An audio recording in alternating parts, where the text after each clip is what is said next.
Bonjour et bienvenue à cette série de tutoriels sur la programmation avec le logiciel EasyC.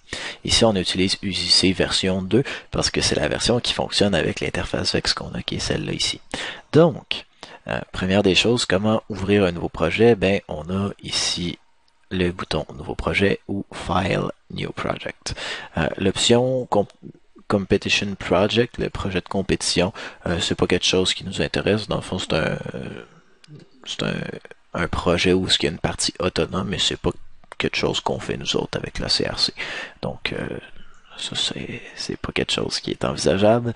Et dans le fond, pour ouvrir un vieux projet, on fait Open Project, puis là, on a notre liste, dans le fond, des projets qu'on a. Donc, je fais un nouveau projet. Maintenant, ça m'emmène à cette interface-là. Cette interface-là ici, en fait, vous allez peut-être voir celle-là ici ou celle-là comme ça. Ces trois boutons-là permettent de simplifier ou, dans le fond, complexifier l'interface que vous avez. Dans le fond, si on regarde L1, le niveau 1, on a très peu de fonctions dans chacune des catégories, versus si on regarde Pro, ici, on voit qu'on en a beaucoup plus. Donc, je vais faire le tour de toutes les fonctions, une par une, ou à peu près celles qui sont utiles en programmation avec ce qu'on fait nous autres. Donc, dans les catégories, on a Input. Input, c'est un signal qui est rentrant. Donc, c'est tout ce qui est capteur. Donc, capteur bumper, capteur de lumière, un suiveur de ligne, potentiomètre, etc. Donc, capteur à ultrasons, ou plus génériquement, les capteurs digitaux, si c'est quelque chose qui n'est pas dans la liste et qui est digital, et les capteurs analogues, si c'est quelque chose qui n'est pas dans la liste et qui est analogue. La différence entre les deux, c'est que le digital, c'est 0 et 1, le signal, alors que analogue, c'est graduel. Donc digital, c'est on-off, alors que analogue, c'est plus complexe que ça, dans le fond, c'est gradué. Ensuite, Output. Dans Output, j'ai le moteur module qui est dans le fond tous les moteurs Vex et tous les, dans le fond, le Sabertooth aussi, je vais le brancher là-dessus. C'est d'ordinaire quelque chose qui est une sortie vers un moteur. Servo module, c'est la même chose, mais pour un servo moteur. Donc, ici, à ne pas confondre les deux. Et Digital Output, c'est ça ici qui vient, dans le fond, contrôler les pistons ou les servos relais. Tout ce qui est digital on-off. Donc, ici, piston, servo relais, c'est les deux choses que je vais avoir montrées dans les tutoriels qui sont pas de la programmation. Ça ici, on va s'en servir pour ça. Ensuite, Program Flow. Ça ici, c'est les éléments de structure de la programmation en C en tant que tel. Ceux qui sont plus importants pour la programmation en robotique, c'est le if. Donc, si je pèse tel bouton, telle action se fait. Le Case Switch Default, ça c'est un petit peu plus complexe. Je n'irai pas là-dedans. Le while, tant que telle condition, alors on fait telle chose. For, qui est une boucle de comptage, c'est pratique, mais pas nécessaire. Timer, c'est une horloge interne dans l'interface. Wait, c'est pour donner une durée à une action. Assignment, c'est pour faire des opérations mathématiques sur les variables. Break, continue, return, c'est des trucs plus structurels au niveau de la programmation. Print to screen, c'est pour, dans le fond, imprimer quelque chose à l'écran. C'est pas vraiment important du tout. Commentaires, c'est pour mettre des commentaires. User code, c'est pour le faire à la main, si jamais vous les codez à la main. Donc, ça c'est pour Program Flow. RC Control, dans cette sous-division-là, il y a des trucs qui sont très très très intéressants. Arcade, par exemple, c'est une fonction qui nous permet de faire la direction d'un robot, soit qu'il y a 2 moteurs ou 4 moteurs, avec un seul des joysticks sur la manette. Donc c'est très pratique. Alors que Tank, c'est la même chose, mais avec 2 joysticks. Donc dans le fond, un joystick contrôle un côté, alors que l'autre contrôle l'autre. 2 façons différentes de contrôler les robots. C'est à votre guise de choisir ce que vous voulez. Ensuite, Moteur module RX, cette fonction-là est très pratique. Ce que ça fait, c'est que ça prend, dans le fond, ça prend par exemple du transmetteur 1, le canal 1 sur la manette, donc de la manette 1, le canal 1, et ça l'envoie au moteur 1. Donc on choisit entre 1, 2, 3, 4, 5, 6, 7, 8 parce qu'il y a 8 ports de moteur. Et dans le fond, cette fonction-là permet de faire le lien entre la manette et le moteur au travers de l'interface. Servomodule, même chose, mais à partir de la manette jusqu'au servomoteur. RX Input, ça fait à peu près la moitié des deux dernières ici. Ce que ça fait, c'est que ça prend du transmetteur 1, le canal 1, et ça l'envoie dans une variable. Je vais rentrer là-dedans dans le prochain tutoriel. User Functions, c'est des fonctions que nous-mêmes on peut se créer. Donc si par exemple je fais une fonction maison pour la direction de mon robot, je peux faire une fonction direction, puis la mettre au même titre que je mettrais arcade. Ici, je vais avoir direction, puis là, je pourrais la mettre ici. Donc ça, je vais traiter de ça dans un tutoriel à part entière parce que c'est quelque chose qui est un petit peu plus complexe. Sinon, l'onglet ici permet de voir tous les fichiers de programmation qui sont en dessous de ce qu'on fait. Donc pour les curieux, c'est toujours intéressant. Puis, c'est pas mal tout pour ce qui est à gauche. Maintenant, à droite, en fait au centre, on a ici le flowchart, qui est dans le fond le chemin que la programmation prend, avec plusieurs étapes. Puis, juste à sa droite, il y a l'équivalent en code. Pour ceux qui voudraient apprendre à coder en C, il y a l'équivalent en code ici.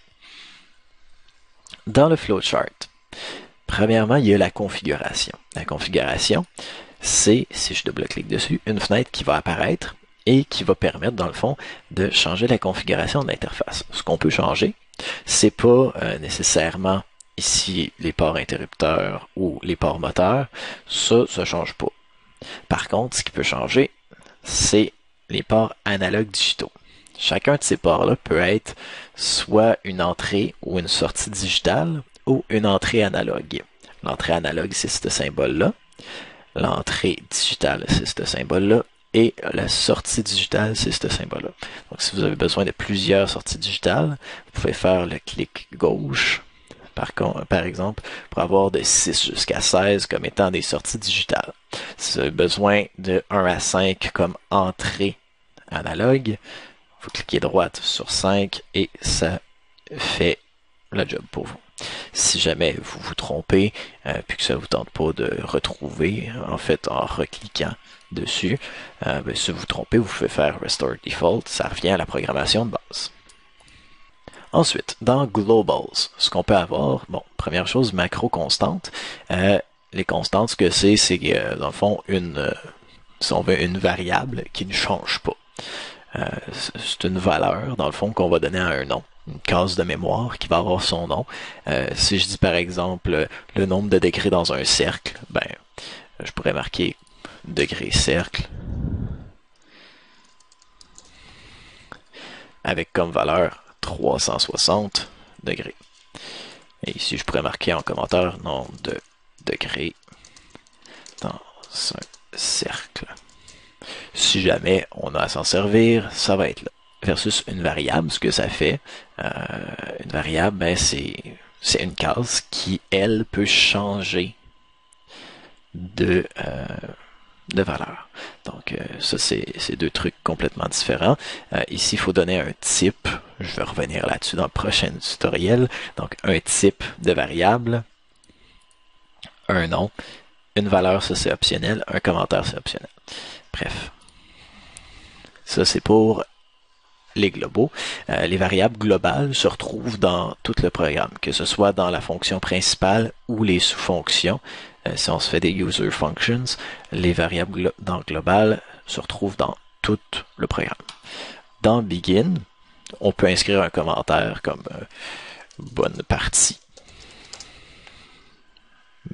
C'est pas quelque chose qui est structurellement important, mais c'est sympathique. Et ensuite, ben, dans variable, on peut définir d'autres variables qui vont, dans le fond, rester seulement dans la fonction principale. Donc, ici, même chose, on donne un type, un nom, ensuite valeur, commentaire, si nécessaire. Donc, ça, c'est pour l'interface, le principal de l'interface. Maintenant, d'autres trucs qui sont importants, sauvegarder le projet, toujours au cause que ça plante. Ça ici, c'est pas tant important. Configuration, ça ici c'est la même chose que cliquer sur config. Program global, c'est la même chose que globals ici. Compile project, si jamais vous voulez compiler votre projet, c'est là.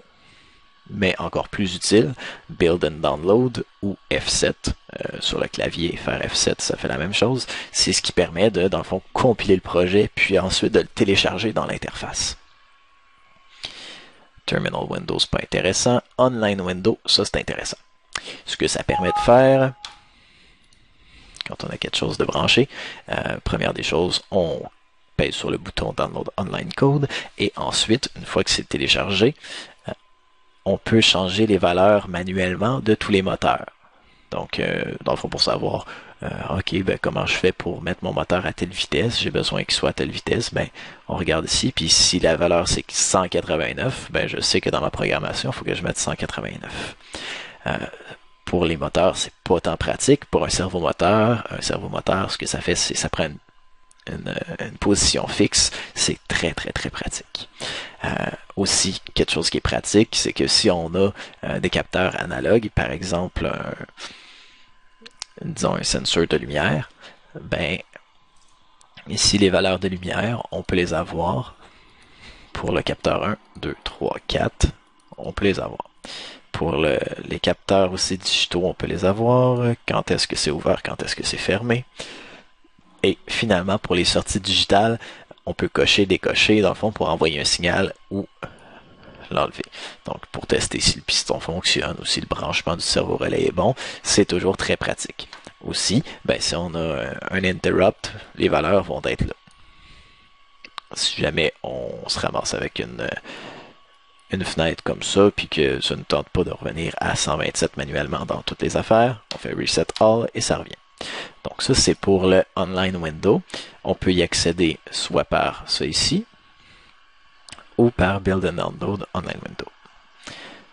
C'est pas mal ça ici. Ça ici, c'est pour changer la complexité des menus, zoomer, changer de vue si jamais on se promène entre fonction et sous-fonction. Et ça fait le tour de ce qui est important, sauf pour une chose, la rubrique Help. La rubrique Help, c'est très très très très très très très important. En fait, en pesant sur F1, il y a des instructions pour installer, mais aussi pour commencer à programmer. Donc, ici, on a tutoriel 1, tutoriel 2, 3, 4, 5, 6, puis ensuite des tutoriels plus avancés. C'est vraiment très bien fait, très bien détaillé. Donc, ça permet d'avancer beaucoup en programmation. Puis, ça permet, dans le fond, de suivre un ordre logique aussi pour apprendre la programmation. Dans Index, on peut chercher par mots-clés. Par mots-clés, ben ici, si j'ai, par exemple, Function Block Tree, ça c'est une des pages de l'index qui est très intéressante. Dans le fond, on peut regarder, ici à droite, on a toutes les instructions de fonction qu'on peut avoir. Puis ici, par exemple, je clique sur Line Follower, ben, je vois exactement, bon, c'est quoi l'icône du suiveur de ligne, qu'est-ce que c'est que la fenêtre qui va apparaître quand je vais programmer un suiveur de ligne. Puis, dans le fond, si je fais ça pour, disons, un quad encoder, ben, quad encoder, c'est une des fonctions qui est très très très complexe. Donc, si je fais ça pour un quad encoder, ben, ça arrive à la même chose. Donc, ici, ça me dit tout quoi faire. Donc, c'est quoi les options que j'ai? C'est quoi, dans le fond, l'option preset? C'est quoi l'option get? C'est quoi l'option stop? C'est quoi l'option start? qu'est-ce que c'est que le port A, qu'est-ce que c'est que le port B. Bref, ça détaille comment brancher les choses et comment les programmer aussi. Donc, c'est très intéressant. Puis, une autre chose aussi que ça permet d'aller voir, c'est les variables, les types de variables. Si par exemple je cherche variable, ici la table de définition des variables, je vais y revenir dans le prochain tutoriel, mais si je sais pas si c'est un char que je veux, un unsigned char, un int, etc., ben je peux aller voir là-dedans, puis je vais pouvoir décider assez rapidement qu'est-ce que j'ai de besoin ici.